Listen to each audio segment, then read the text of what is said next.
Bom, prezados alunos, aqui é o professor Marcelo Caramuru. Vamos começar a nossa primeira aula de redes de computadores. Inicialmente, a gente vai contar com um resumo do que vai ser visto nessa aula. Eu vou falar sobre conceitos gerais, o que são protocolos, as partes envolvidas em uma rede de comunicação, a importância, o que é um modelo de camadas e os tipos de rede. Bom, sempre que a gente está numa aula presencial, eu pergunto para os alunos o que é uma rede de computadores. E aí essa parte é bem engraçada, os tipos de respostas que eu estou acostumado a receber. Ah, professor, rede de computadores é tipo assim, a internet. Aí eu paro e começo a discutir com eles da seguinte forma. Bom, a internet é um exemplo de rede de computadores, mas eu quero saber o que é uma rede de computadores. Aí outro aluno responde, ah, professor, é o WhatsApp. Aí eu falo, não, o WhatsApp é um aplicativo que serve para troca de mensagens. Aí começa-se a apurar o processo. Aí vem um outro aluno que responde, professor, rede de computadores é conectar um computador no outro. Aí eu falo, pô, conectar como? Para fazer o quê? Vamos trabalhar essa ideia. Aí por fim, depois de um bate-bola que a gente vai evoluindo no conceito, a gente chega no que uma rede de computadores é necessária para ocorrer a troca de informações ou a comunicação. Falando nisso, eu pergunto para vocês, o que é comunicação? De acordo com o dicionário, comunicação é ato ou efeito de comunicar-se, de transmitir ou receber ideias, conhecimentos e mensagens, buscando compartilhar informações. Ok? De acordo com o Wikipedia, é um processo que envolve a troca de informações entre dois ou mais interlocutores. E aí fica o questionamento: o que é comunicação? Nesse sentido, a gente pensa, se eu estiver sozinho no metrô do Japão e começar a tentar conversar com alguém em português, lembrando que eu estou no Japão, eu vou conseguir me comunicar? Se eu estiver sozinho no meio do oceano e eu tentar gritar no meio do oceano, eu vou conseguir me comunicar? Então, com esse questionamento na cabeça, a gente vai tentar esclarecer o que é uma rede de computadores. Vamos para o próximo slide. Então, de acordo com a definição clássica, rede de computadores é um conjunto de dispositivos interconectados com a finalidade de trocar informações e compartilhar recursos, ok? Dispositivo hoje em dia pode ser qualquer coisa, pode ser um computador, um celular, uma impressora, televisão, geladeira, uma roupa, um tênis, qualquer coisa. Absolutamente tudo hoje em dia pode estar conectado a uma rede de computadores e trocar informações, ok? Eu imagino que muito em breve a gente vai ter tipos de roupa que se comunica com algum outro dispositivo informando as temperaturas que eu tive ao longo do dia, seja para me dar conforto, seja para analisar meu gasto calórico ou qualquer tipo assim, de coisa assim. Lembrando que no passado, quando se falava em redes de computadores, eram as redes formadas principalmente entre os grandes computadores, chamados de mainframes, ou de grandes computadores e pequenos computadores pessoais. Nesse sentido, existem então dois grandes motivos para existirem as redes de computadores, ok? Vamos conhecê-los. O primeiro deles é a troca de informações de forma rápida e com baixo custo, ok? Imagina que sempre que eu tivesse saber as minhas notas da escola, eu tivesse que me deslocar até o Cefet. Eu ia gastar tempo, eu teria custo, ok? Não é muito mais fácil eu entrar na internet e ter acesso às minhas notas?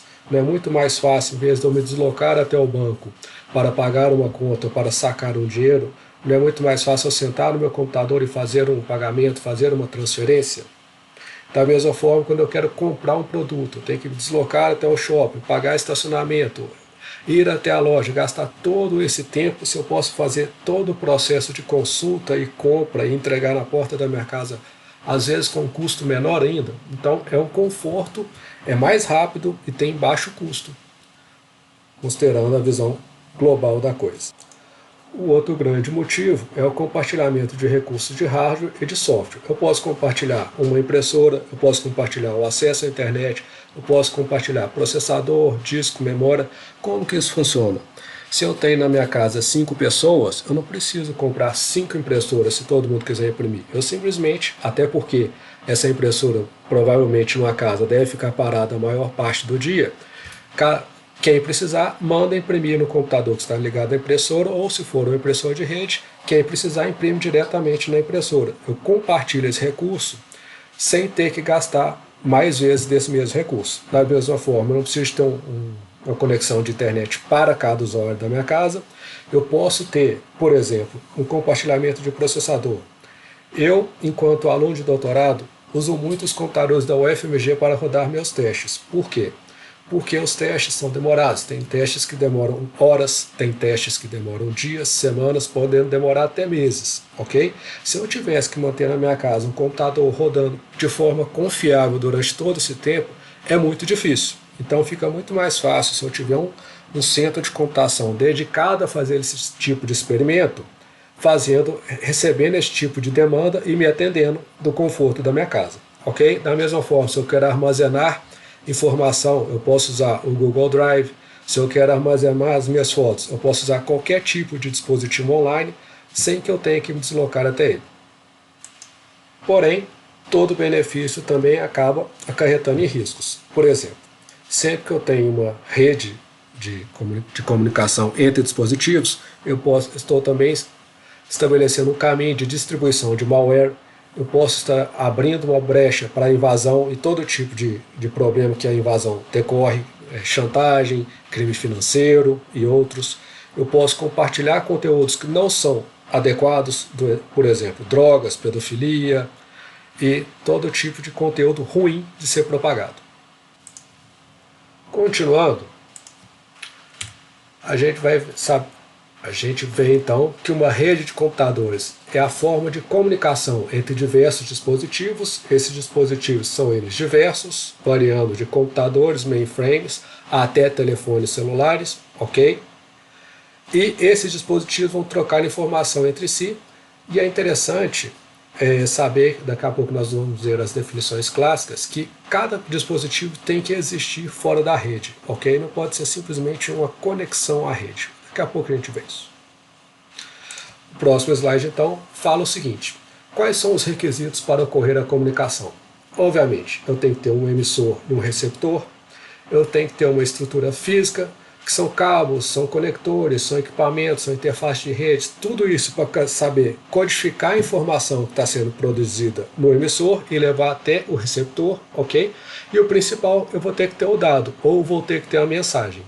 Então está aí a palavra mensagem codificada na fonte Windings. É um tipo de criptografia. Vamos lá. Outros requisitos para a comunicação. Eu vou ter que ter, então, um remetente identificado com endereço para poder receber algum tipo de retorno, caso necessário, ok? Geralmente, quando eu mando alguma mensagem, eu espero algum tipo de retorno de volta. Eu vou ter que ter um destino, ok? E esse destino ele vai ter que ser como que eu identifico essa pessoa lá na localidade de destino. Ok? Então eu tenho identificação e tenho endereço. No caso aqui, o Pato Donald, situado na Rua das Margaridas, número 33, está mandando uma mensagem para Mickey ou Minnie, na Rua dos Guainazes, 343. Ok, então vamos pensar agora no caso da telefonia clássica de voz, aquela de telefonia fixa. O João quer conversar com a Maria. E como que funciona essa comunicação por telefone do João com a Maria? Primeiro, o João tem que pegar o telefone, então ele sabe qual serviço ele vai utilizar. Vai ter que existir um meio físico, tipicamente são cabeados, ok? Telefone físico, tipicamente é cabeado, que sai da casa do João e chega até a casa da Maria. E a partir daí, tem o emissor, tem o receptor, tem o canal de comunicação, vai ter que existir um protocolo para ver como que essa conversa vai fluir, como que essa comunicação vai fluir. Protocolos são basicamente regras que têm que ser seguidas para que ocorra a transmissão. Então vamos lá. Protocolo. No caso de redes de computadores ou de redes de dispositivos, são máquinas em vez de humanos.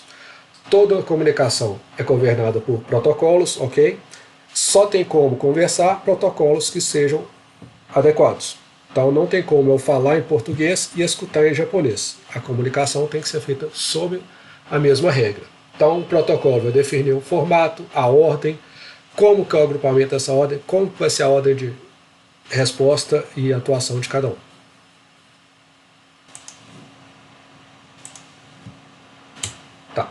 No caso aqui, ó, um protocolo de conversa por telefone do ser humano normal, aqui está oi, mas geralmente é olá, perdão, quando você liga, você fala alô, a outra pessoa responde alô, aí você verifica se quem você está falando é a pessoa que você deseja conversar, então você fala, aqui é o Marcelo, eu quero falar com a Maria, e a Maria fala que a Maria pode falar, ok? E aí sim a conversa é iniciada. No caso da imagem aqui, a moça fala oi, o rapaz responde oi, e a partir daí inicia-se a troca de informações, ou inicia-se a troca de inicia-se a comunicação em si. Melhorando o que foi dito antes, no caso aqui é o João conversando com a Maria. Então a gente sabe que tipicamente por telefone o protocolo a gente começa por alô, a outra pessoa do outro lado responde o alô, ok? Quem está ligando geralmente solicita o nome da pessoa com quem quer falar e sendo isso identificado, a comunicação prossegue. Da mesma forma ocorre numa rede de computadores. Então um computador chamado emissor, ele manda uma solicitação de TCP, ok? O computador receptor, ou tipicamente um servidor, vai existir um papel chamado de cliente-servidor, ok? Que pode se alternar. O computador servidor responde essa solicitação com uma resposta de conexão TCP, e aí sim o computador cliente faz uma solicitação de um site qualquer que o computador servidor responde.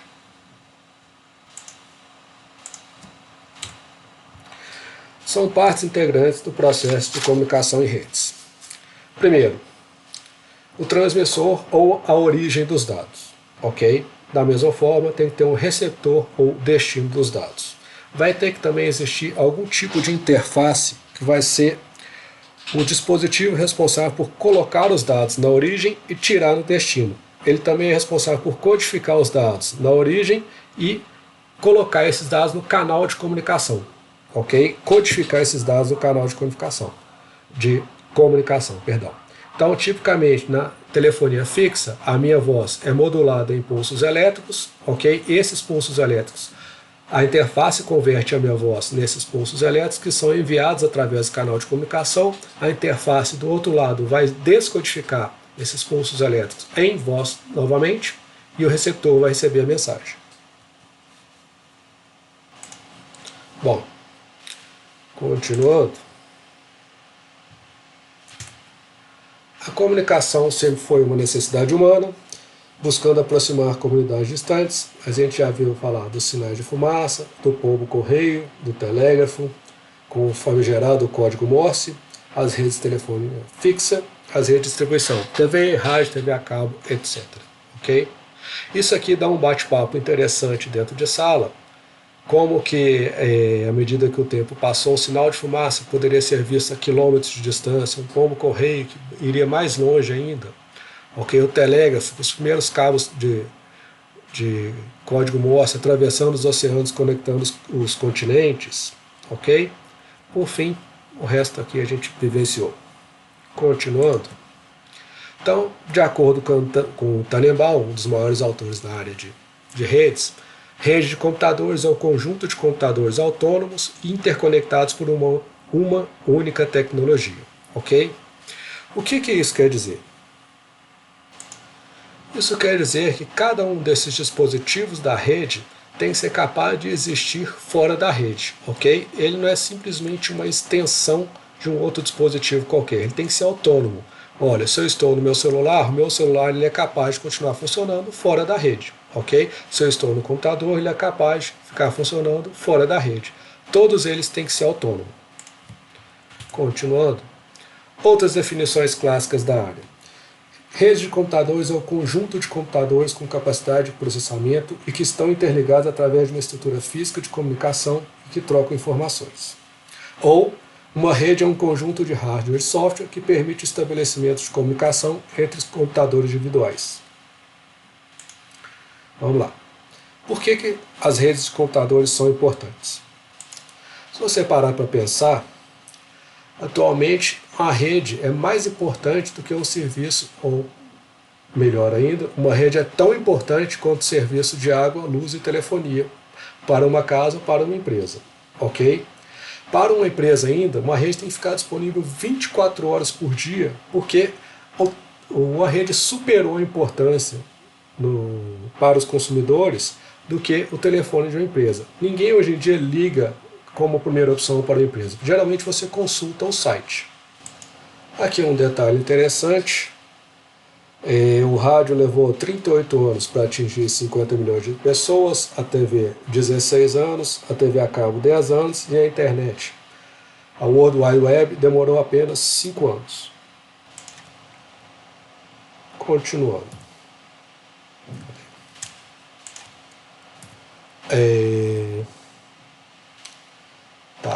A gente percebe que a área de redes está se tornando uma área de massa em vez de uma área de especialistas. No começo, para atuar em redes, só conseguia atuar na área de redes quem tinha algum tipo de conhecimento na área. Hoje em dia não, qualquer pessoa compra um celular com o mínimo de conhecimento técnico na área, já sabe usar, já sabe instalar, já sabe configurar, com o mínimo de conhecimento possível.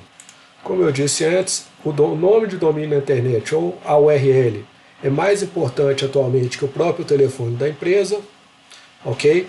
A internet nos lares domésticos de hoje em dia não é novidade mais, 78% da população dos Estados Unidos tem, e mesmo no Brasil chega a quase 61%.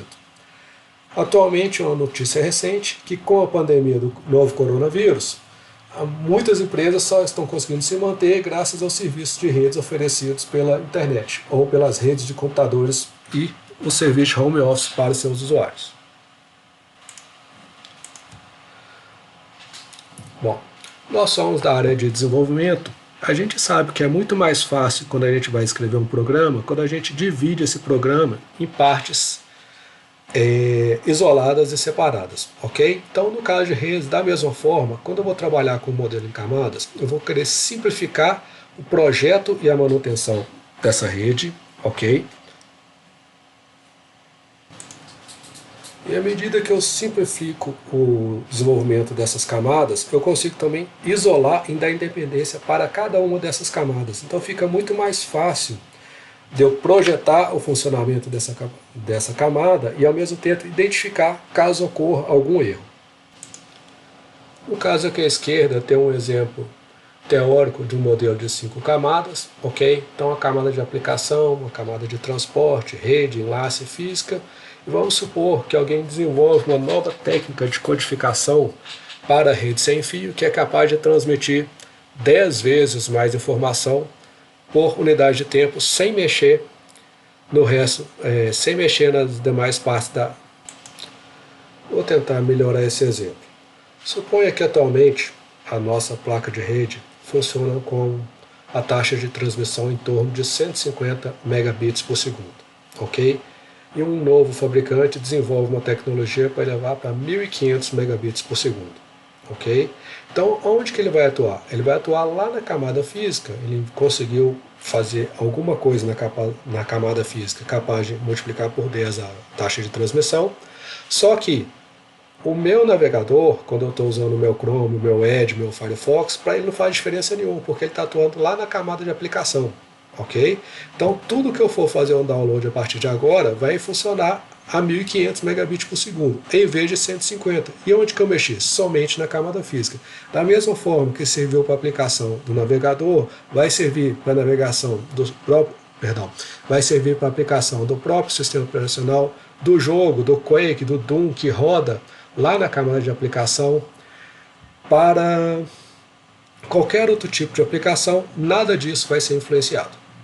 Por fim, justificativas para a utilização do modelo em camadas são: facilita a detecção de erros, facilita introduzir novas funcionalidades e sem afetar as demais camadas, e por fim, permite que diferentes fabricantes concorram, ok? Mas mantenham a compatibilidade. Se cada camada é isolada, eu posso trabalhar com a camada de aplicação de um fabricante, porque eu acho que aquele fabricante faz uma boa camada de aplicação, o outro tem uma melhor camada de redes e o outro faz uma melhor camada física. E aí sim eu consigo agrupar as melhores tecnologias para mim. As redes podem ser classificadas conforme a distância física entre os dispositivos e as tecnologias empregadas. As redes pessoais conectam dispositivos ao redor de uma pessoa. As principais características são: tem tamanho reduzido, de poucos metros, podem ser com fio, por exemplo, USB ou FireWire, ou sem fio, infravermelho, Bluetooth ou Wi-Fi. Os principais exemplos são fones de ouvido, Bluetooth, impressora que pode ser Wi-Fi ou Bluetooth, troca de arquivo entre celulares, que pode ser Bluetooth, que pode ser infravermelho, mouse, teclado, etc.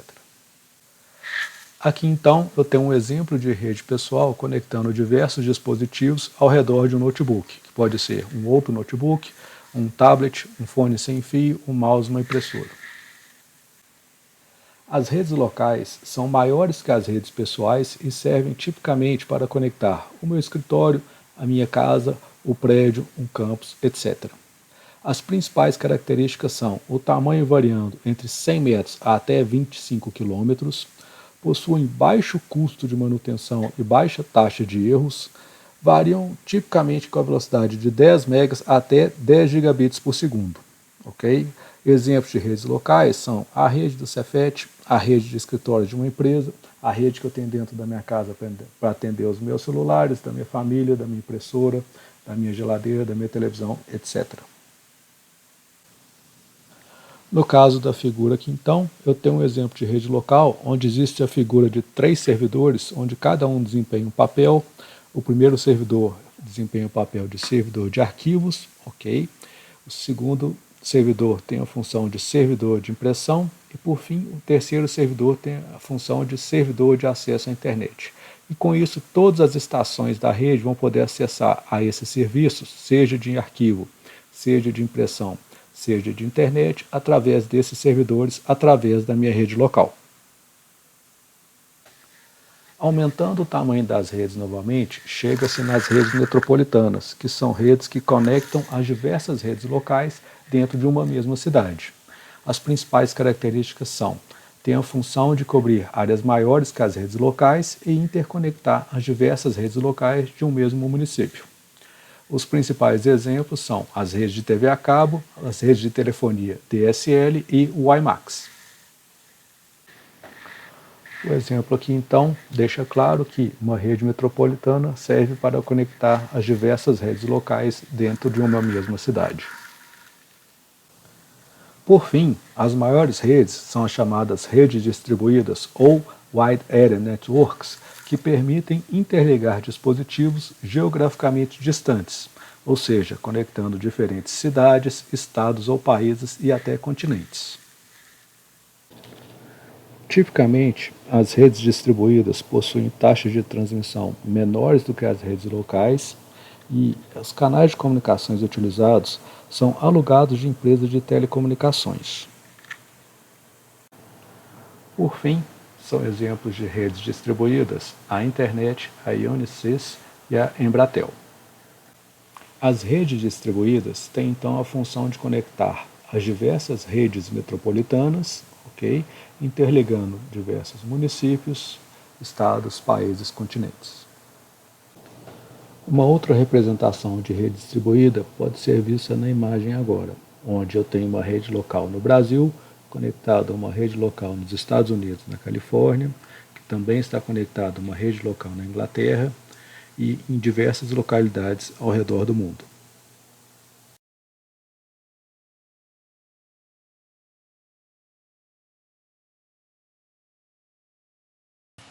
Falando de representação binária, é muito importante que vocês recobrem esse conhecimento de conversão de base, em especial binário e BCD, que vai ser muito utilizado em redes. Lembrar aquele conceitozinho que com n bits eu consigo representar qualquer número entre 0 e 2 elevado a n menos 1. No caso, então, se eu tiver 3 bits, eu tenho 2 elevado a 3 é 8, menos 1, 7. Então, com 3 bits eu consigo contar de 0 a 7. Aqui ele está fazendo um questionamento, ó, o número 539 na base 10, eu não consigo representar ele com 9 bits. Por quê? 2 elevado a 9 é 512. Então, para representar 539, eu preciso de 10 bits, já que 512 é o maior valor que 2 elevado a 9 bits é capaz de representar, sendo que nem o 512 não é possível, é de 0 a 511, porque o 0 conta como um valor. Eu tenho que saber fazer esse tipo de conta em redes. Se não souber fazer, por favor, procure o material, estude essa conversão de base. Da mesma forma, lembrar o que é BCD, quando eu converto cada um dos dígitos decimais para um conjunto de 4 bits em BCD. Então, no caso aqui, é tudo 0 em BCD, no caso do 1, 0001, até chegar no 9, que é 1001, que é o maior valor representado em BCD. Se eu continuar, então, se eu quiser representar aqui o valor 239 na base decimal para o formato desse BCD, o que eu vou ter que fazer? Eu vou ter que pegar o valor 2 da representação BCD, colocar o valor 3, colocar o valor 9, colocar. Então, 239 em base 10 convertido para BCD fica 0010, 0011, 1001. Ok? E é isso, pessoal. Obrigado.